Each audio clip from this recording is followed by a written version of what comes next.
Tycho's Reach was alive with activity, its sprawling docks and hangars echoing with the clangs of metal and the hiss of welding torches. Nestled in a nebula on the outer rim of the galaxy, the base was a hive of rebels and renegades, all united under one cause and one leader, June Franco, known across the stars as the New Boudica. June paced the command deck, her eyes scanning the digital displays that showed the readiness of her fleet. Around her, warships bearing the scars of previous battles were being retrofitted alongside merchant vessels, hastily armed with whatever weaponry could be salvaged or stolen. Each ship was a testament to the rebellion's resourcefulness and desperation. Her second-in-command, a grizzled veteran named Commander Rael, approached her with the latest updates. "The fleet's nearly ready, June. We've got a few supply issues on the Gideon's Herald, but they'll be combat-ready within the hour." June nodded, her expression resolute. "Make sure they are. We can't afford any delays. The People's Republic won't expect an assault on Ferrous-V, but that element of surprise won't last long." As the final preparations were underway, June climbed onto a makeshift platform overlooking the hangar. Below her, crews of pilots, engineers, and fighters from dozens of worlds stopped their work and looked up, drawn by the commanding presence of their leader. June surveyed them all, her gaze fierce and inspiring. "People of the rebellion," June began, her voice echoing throughout the vast hangar. "Today we stand on the brink of a crucial battle. The shipyards of Ferrous-V are not just a symbol of the Republic's tyranny, but a linchpin in their war machine. By striking there, we do more than hit a strategic target, we send a message that their reign of terror will be challenged." She paused, letting her words resonate among the gathered fighters, seeing their determination reflect her own. "For too long, we've seen what the People's Republic calls justice. They've scorched worlds, murdered innocents, and tried to crush any spark of resistance. But today, we fight back not just for survival, but for justice, our justice." Cheers erupted from the crowd, fists raised in solidarity and defiance. June let the chorus of approval wash over her before continuing. "I will not promise you that it will be easy," she said as the room quieted down, her tone somber yet unwavering. "Many of us may not return, but our actions today will echo through the galaxy. We fight for those who cannot, for those we've lost, and for a future where the galaxy is free from tyranny." The air was thick with resolve and the weight of impending conflict as June concluded, "Prepare yourselves. In 1 hour we jump to Ferrous-V. Today we turn the tide, for freedom, for justice, for the galaxy." As her speech ended, the rebels returned to their tasks with renewed vigor, motivated by June's words and the critical nature of their mission. June stepped down from the platform, her mind racing through strategies and contingencies. Beside her, Commander Rael and her other lieutenants gathered, ready to discuss the final details of their assault. In the command center, as ships powered up and troops donned their battle gear, June looked out at the nebula that hid them from prying eyes. Today, Tycho's Reach was not just a secret base, it was the heart of the galactic resistance, pulsing with the promise of revolution. As the fleet readied to break orbit, June felt the weight of history on her shoulders, ready to forge ahead into the uncertainty of battle, her resolve as unyielding as the metal hulls that surrounded her. The journey through hyperspace was a silent, tense affair, with each member of June's fleet aware of the gravity of their mission. When the ships finally emerged, the sight that greeted them was the stark, rust-colored sphere of Ferrous-V, its surface swirling with deep reds and burnt oranges, a planet scarred by the relentless extraction of its iron-rich ores. June stood at the command center aboard her flagship, the Liberator, her eyes fixed on the view screens displaying the imposing orbiting shipyards of the People's Republic. These massive structures, bristling with weaponry and bustling with activity, hung ominously above the planet like dark sentinels. "Report," June demanded, her voice calm yet commanding as she turned to her communications officer. "Scouts report heavy defenses," Commander, the officer replied, toggling through various feeds on the screen. "There are at least 6 newly built frigates and a squadron of advanced fighters patrolling the perimeter. Sensor arrays are active and communications traffic is heavy. They're on alert, but not yet aware of our full capabilities." June nodded, her mind racing through strategies. Time to change that. Launch the decoys and initiate electronic warfare protocols. Let's blind them before we strike. Within minutes, the fleet launched a series of small, unmanned drones designed to mimic the signatures of larger ships. These decoys darted forward, spreading out in front of the fleet, drawing the eyes and sensors of the shipyard's defenses. Simultaneously, the fleet's electronic warfare specialists began jamming the enemy's communications, sending overlapping and conflicting signals to create confusion and disarray among the shipyard's crew. From the command deck, June watched as the enemy's orderly formations began to falter. The frigates moved to intercept the decoys, firing off rounds that exploded harmlessly in space, far from any real targets. The fighter squadron scrambled in disorganized patterns, their usual coordination disrupted by the false signals flooding their systems.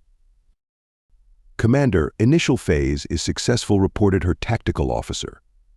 "Enemy formations are disrupted, and their sensor efficiency is down by 40%. "Good. Keep the pressure." "All units, prepare to engage," June instructed, her eyes narrowing as she observed the chaos they had sown. "Navigation, plot a course that skirts the perimeter of the main defenses. We use their blind spots to our advantage." The fleet adjusted its trajectory, slipping through the gaps in the shipyard's defense net that June's tactics had widened. As they drew closer, the true scale of the shipyard became apparent: kilometers of docks, storage facilities, and construction bays, all orbiting the industrially ravaged world below. June felt a surge of determination as her plan unfolded. Today, they would not only deal a significant blow to the People's Republic by destroying this facility, but also by seizing some of the very ships meant to bolster their enemy's fleet. "Prepare all squads for boarding action," she ordered, turning to address her bridge crew. "We take those frigates. They build them for war, we'll use them for liberation." The final approach was a masterclass in tactical precision, with June's fleet weaving through the disoriented enemy defenses. As they closed in on the shipyards, every pilot and crew member braced for the next phase of their plan. Today, the battle for Ferrous-V would reach its climax, and June Franco was ready to lead from the front, her fleet behind her, her resolve as ironclad as the planet they orbited. As June's fleet closed in on the orbiting shipyards of Ferrous-V, the void of space around them erupted into a cataclysm of laser fire and explosive barrages. The initial surprise of the electronic warfare had given the rebels the advantage they needed, but the People's Republic forces quickly rallied, responding with a ferocious onslaught meant to repel the invaders. From the bridge of the Liberator, June coordinated the assault, her eyes scanning multiple screens showing various angles of the battlefield. Her fleet, a motley collection of retrofitted merchant vessels and commandeered warships, moved with surprising agility, their unconventional tactics disrupting the well-practiced maneuvers of the Republic's defenders. "Focus fire on their defense platforms," June commanded, pointing to the highlighted targets on the main holographic display. Her voice was calm but carried an intensity that spurred her crew into swift action. The fleet's heavier ships unleashed a volley of torpedoes, creating a deadly curtain of fire that cleared a path toward the shipyard's outer defenses. In the thick of the battle, June suited up for the boarding action, her battle armor sealed and her helmet visor displaying critical mission data. She joined her selected strike team in the hangar, where squads of rebels were preparing to launch in boarding pods aimed at the shipyard's hull. "Today we take the fight to their doorstep," June rallied her team as they loaded into the pods. "Let's reclaim what they've stolen from countless worlds, for freedom, for justice." With a powerful thrust, the pods shot out from the Liberator, weaving through the chaos of space combat. Laser blasts and debris threatened their precarious flight, but the pilots were skilled, dodging incoming fire with heart-stopping maneuvers. As June's pod approached the shipyard, the scene outside her viewport was one of brutal beauty. Explosions illuminated the darkness, and the metallic bodies of enemy and ally ships alike were locked in a deadly dance. Her heart raced, adrenaline coursing through her veins, as the reality of their perilous mission settled in. The pods made contact with the shipyard's hull with a resounding clang, magnetic clamps anchoring them firmly. Explosive charges blew the outer doors, allowing June and her team to burst into the corridors of the shipyard. The interior was a labyrinth of metal and shadow, the air echoing with the sounds of alarms and distant gunfire. June led her team through the corridors, exchanging fire with Republic troops who were determined to protect the strategic asset. Each corner turned and each doorway breached was a step closer to their objective, but also deeper into the jaws of danger. Her team moved with precision, clearing sections of the shipyard in a sweeping advance towards the docks where the new frigates were housed. Despite the resistance, their momentum was unstoppable, driven by June's leadership and the righteous fury of her crew. As they reached the outer defenses of the dock area, a fierce firefight ensued. June, at the forefront, took down enemy soldiers with precise, controlled bursts. "Push forward," she yelled over the roar of gunfire, her team rallying behind her as they breached the final barriers. Finally, they broke through to the main docks, the site of the pristine Republic frigates fueling their resolve. June's eyes lit up with a mix of triumph and steely determination as she surveyed the ships that would soon join their cause or be destroyed to deny their use by the enemy. The chapter closes with June securing the dock control room, her team setting up defensive positions as engineers began the process of commandeering the ships. Outside, the battle raged on, but inside, a critical victory was within grasp, each moment bringing them closer to turning the tide of war in their favor. The sprawling shipyards of Ferrous-V, once a hub of orderly industry and Republic efficiency, had transformed into a chaotic war zone. June and her strike teams moved with lethal precision through the maze of steel and shadows, every corridor echoing with the sound of gunfire and the clang of boots on metal grates.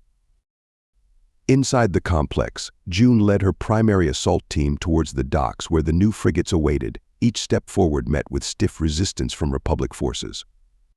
These troops were well-trained and fiercely loyal, but June's rebels fought with the passion of those who had everything to gain and everything to lose. Meanwhile, separate squads of engineers and demolition experts, led by June's trusted lieutenant, Arlo, infiltrated deeper into the facility.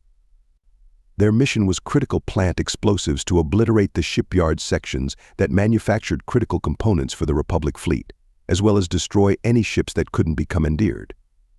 This would ensure that even if the battle turned, the Republic's ability to recover would be severely hampered.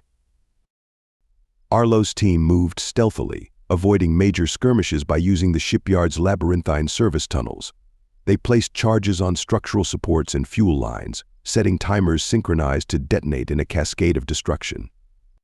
Every now and then, Arlo would relay progress back to June, his voice a calm constant amidst the storm of battle. Charge set at Sector 4C.